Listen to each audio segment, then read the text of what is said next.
Hey friends, hello and welcome back to this YouTube channel.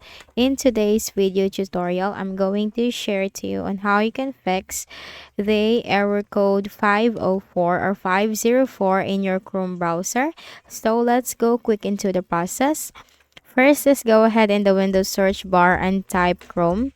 Google Chrome will appear under the best match. Go ahead and click on that.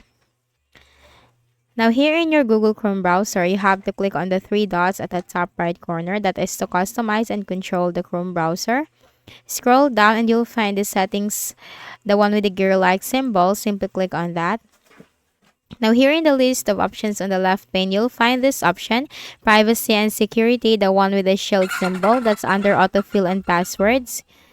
Scroll down a bit, and in the list of options under privacy and security, you'll find the last option, which is site settings. Controls what information sites can use and show, including location, camera, and pop-ups. Now scroll down a bit and you'll find under content, third-party cookies. Click on that.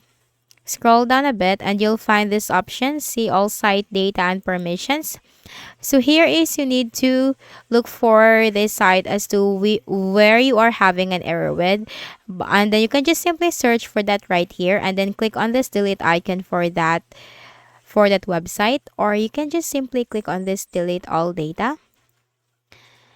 Now you have to simply click on this delete button, and after that you have to close your Chrome browser and open it again, and this time that 504 error will be fixed. So that's it. I hope this video helped you. Kindly please do not forget to hit the like button and subscribe to our channel for more videos and tutorials like this. Thank you for watching.